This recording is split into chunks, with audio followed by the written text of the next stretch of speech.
दुनिया संसार का प्रत्येक व्यक्ति ये चाहता है कि उसका जीवन बिल्कुल पारस की तरह बन जाए। जिस वस्तु को वो छू ले बिल्कुल सोना हो जाए।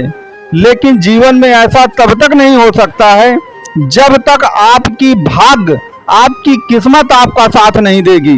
जब किस्मत साथ देती है ना, तो याद रखिए, आप मिट्टी को छू देंगे तो वो भी सोना बनेगी। अगर किस्मत आपके साथ नहीं है तो आप लाख कोशिशें कर लीजिए, जीवन में कोई सफलता नहीं मिलती है। तो यदि आप मकर राशि और मकर लग्न के हैं तो बिना भाग्य को जगाए आपका जीवन पारस की तरह नहीं बनेगा।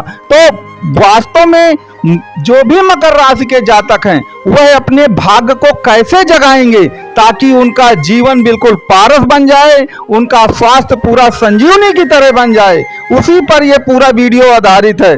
तो आप पूरे वीडियो को अंत तक जरूर देखिएगा और वीडियो अच्छा लगे तो वीडियो को लाइक, शेयर और सब्सक्राइब आप जरूर करिए। मित्रों, हमको मालूम है कि यदि आप देखिए मकर राशि या मकर लग्न के जातक हैं तो आपकी किस्मत का जो स्वामी होगा वह बुद्धदेव महाराज होते हैं। अब देखिए, बुद्धदेव जो हैं, जैसा नाम से प्रदर्शित हो रहा है कि बुद्धदेव का मतलब बुद्धि से ही है, आपके दिमाग से ही है। तो यदि आप जीवन में बुद्धि और दिमाग को एक्टिवेट कर देंगे तब भी आपकी भाग्य जगेगी, क्योंकि बुध आपकी भाग्य का स्वामी भी है। दूसरा, एक अन्य ग्रह भी आपकी कुंडली में होता है जो केवल और केवल भाग्य का ही, बुद्धि का ही प्रतीक माना जाता है, वो है राहु देव।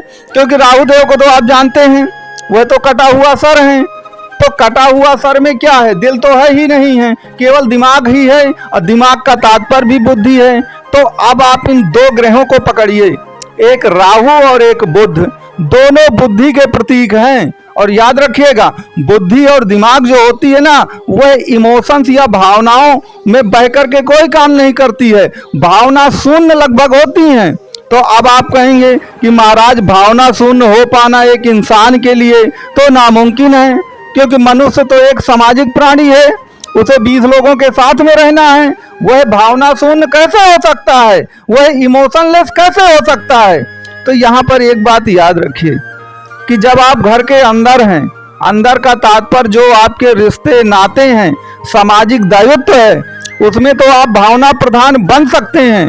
लेकिन जो आपका प्रोफेशन है उसमें याद रखिए, जब तक आप भावना शून्य नहीं बनेंगे, आप इमोशनलेस नहीं बनेंगे, तो याद रखिए आपकी भाग्य फिर नहीं जगेगी, आपकी बुद्धि और दिमाग एक्टिवेट नहीं होगा। आप कमेंट बॉक्स पर ये लिखकर मुझको बताइएगा कि कितने ऐसे लोग हैं जिन्होंने भावनाओं में बह करके ही अपना सबसे ज्यादा नुकसान करवाया है। किसी मित्र ने कहा कि मुझको लाखों रुपया दे दो, मैं तुम्हारा दे दूंगा। किसी रिश्तेदार ने हमको इस तरह कहा, किसी हमारे बिजनेस कोलीग ने हमसे इस तरह कहा, हमारा लाखों रुपया इमोशंस में आकर के डूब गया। या हम किसी ऐसे मामले में फंस गए, उसमें भी कहीं ना कहीं हमारा इमोशंस ही इन्वॉल्व था।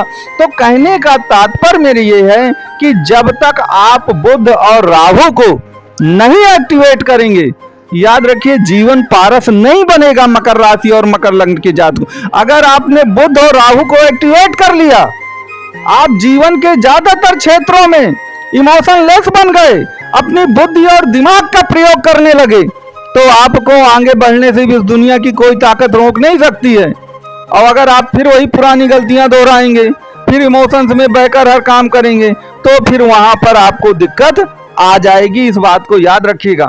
और यहाँ पर एक बात और याद रखिए कि आपकी कुंडली का जो स्वामी है, शनिदेव हैं, वह भी बुध और राहु की तरह के ही हैं, वह भी भावना प्रधान नहीं है। आपको तो मालूम है कि शनि ने कभी शादी ही नहीं की, ना शनि के बच्चे हैं कोई, तो वो तो वैसे भी इमोशंसलेस हैं, उन्हें दुनिया से इतना लेना देना भी नहीं है। तो बुध और राहु के परम मित्रों में आते हैं शनिदेव। अगर बुध और राहु एक्टिवेट करेंगे तो भाग्य एक्टिवेट होगी, भाग्य एक्टिवेट होगी तो आपके शनिदेव भी एक्टिवेट होंगे। ये सभी कॉम्बिनेशन, सभी कड़ियां जो हैं वह एक दूसरे से जुड़ी हुई होती हैं।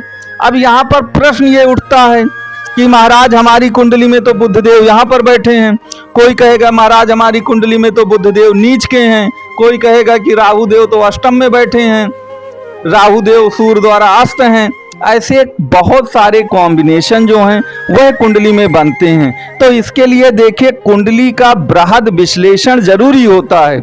उसी के अनुसार यह पता चलेगा कि आपको कौन सा उपाय अपनाना है जिससे आपके बुध और राहु पूरी तरह से एक्टिवेट हो जाएं और आपका जीवन पारस की तरह चमक जाए। तो आपको अगर कुंडली से संबंधित विश्लेषण करवाना है, कुछ भी पूछना है, तो आपको नंबर दिया गया है, आप दिए गए नंबर पे कॉल और व्हाट्सएप कर सकते हैं। अब देखिए, कुंडली में या ज्योतिष में कहा गया है कि पहला सुख निरोगी काया, दूजा सुख हो घर में माया।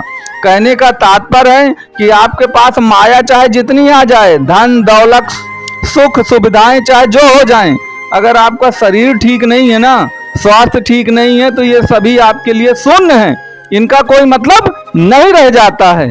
तो याद रखिए, आपकी कुंडली के दो ही भाव ऐसे होते हैं जो आपके स्वास्थ्य को, आपके बल को प्रदर्शित करते हैं।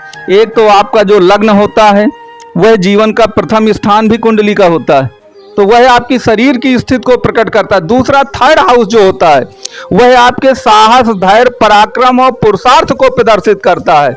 और शनिदेव थर्ड भाव पर ही आ गए हैं क्योंकि वह मीन राशि पर है और मकर से मीन राशि थर्ड भाव की राशि पड़ती है।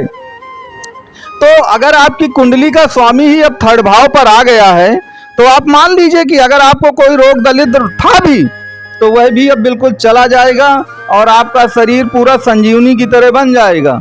आपको कोई रोग दलिद्र अब नहीं छू पाएंगे। लेकिन उसके लिए जो मैंने कंडीशन बताई है कि बुध और राहु को एक्टिवेट करिए, बुध और राहु आपका एक्टिवेट होगा तो निश्चित तौर पर शनिदेव भी एक्टिवेट होंगे, और शनिदेव एक्टिवेट होंगे तो आपका स्वास्थ्य संजीवनी की तरह बन जाएगा और राहु और बुध के कारण आपको धन दौलत की कभी जीवन में कोई कमी नहीं आएगी। तो मित्रों, ये पूरा वीडियो आपको कैसा लगा ये आप व्हाट्सएप के कमेंट बॉक्स में मेरे व्हाट्सएप नंबर पे जरूर बताइएगा। और कुंडली के विश्लेषण के लिए दिए गए नंबर पे आप संपर्क कर सकते हैं।